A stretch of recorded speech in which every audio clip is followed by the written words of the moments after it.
Para o senhor, o que é psicologia como profissão e como ciência?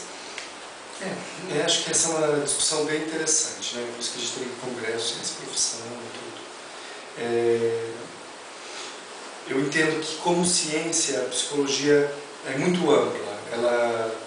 Ela está numa matriz complexa, né? Entre ciências humanas, ciências sociais.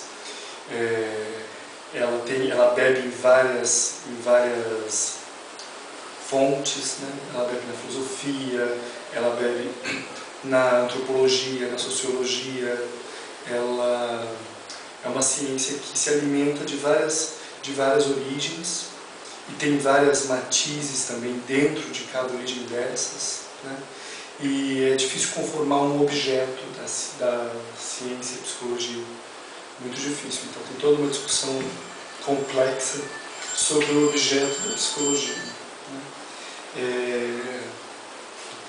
Que assim já foi colocada por alguns como comportamento, por outros como inconsciente, ou por outros como a mente, ou os processos cognitivos, mas a gente não consegue chegar numa conclusão do que é a psicologia. É muito difícil definir a psicologia enquanto ciência. É mais fácil definir a psicologia enquanto profissão.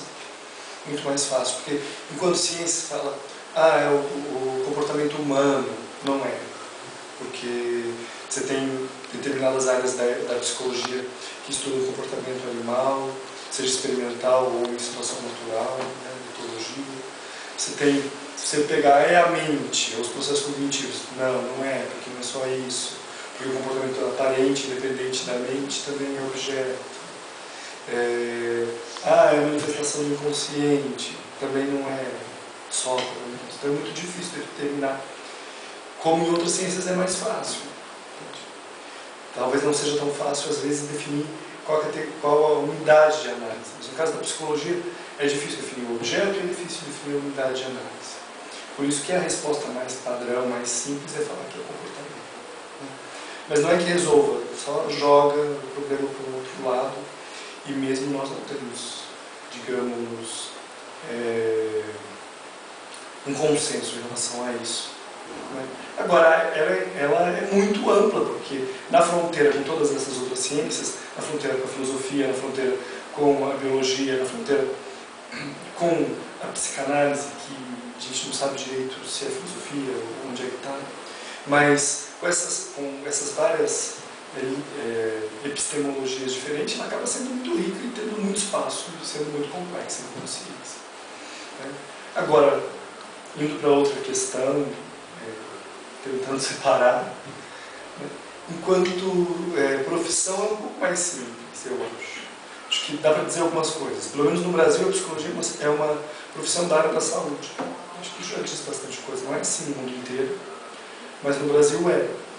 Agora, isso estabelece um compromisso ético com o cliente, ou o usuário, ou o paciente, o nome que vocês queiram dar, que mesmo quando ele não é o empregador, o psicólogo,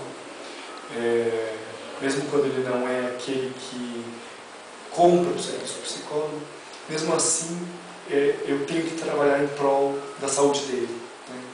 Então, acho que isso é interessante. Assim, a psicologia no Brasil dá para dizer com certeza que é uma profissão da área da saúde. Claro que ela não é uma profissão da área da saúde sozinha, ela lida, digamos, na interface também com a educação, na interface com a saúde mental, na interface com o mundo do trabalho, das organizações, na interface com diversos outros campos de atuação. E aí existe uma complexidade enorme, outra vez, que são os campos de atuação da psicologia. Mas pelo menos dá para dizer isso. É uma profissão da área da saúde. Ainda que ela seja muito ampla em termos dos campos de atuação profissional, dos locais de atuação profissional. Isso ela é ampla. E ela tem um elemento interessante enquanto ciência da área da saúde, que ela não lida exclusivamente com a doença, nem com o doente. Nós lidamos com as pessoas em condições de saúde. E quando elas estão saudáveis, elas também são usuárias ou clientes do serviço de psicólogo. Acho que isso é interessante, seja numa escola, seja num posto de saúde, seja numa comunidade, seja onde for, né?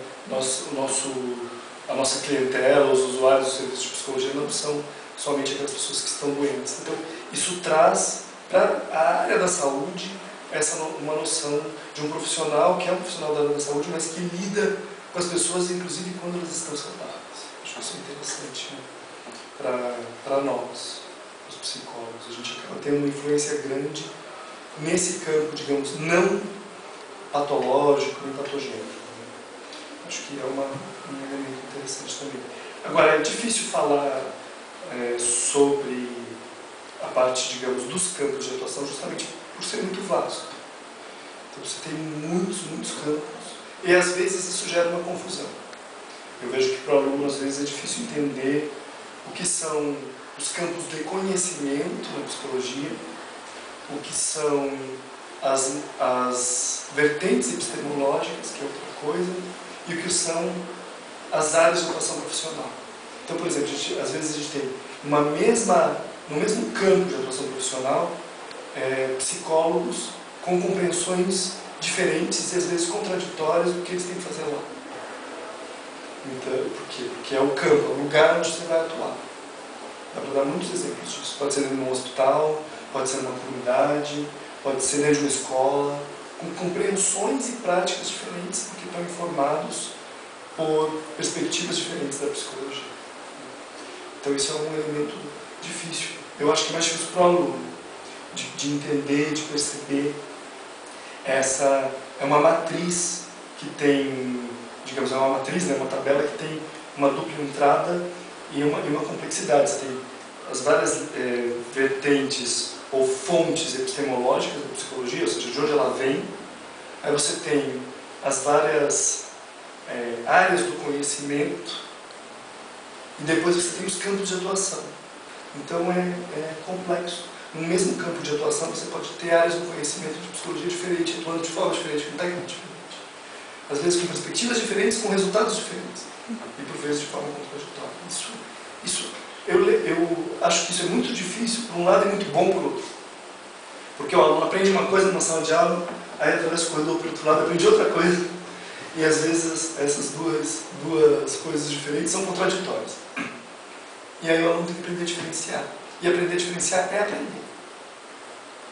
Então acho que isso é bacana. Se fosse uma resposta só, uma resposta padrão, seria uma decoreba, seria mais fácil por um lado, mas seria menos complexo e acho que o aluno se desenvolveria menos.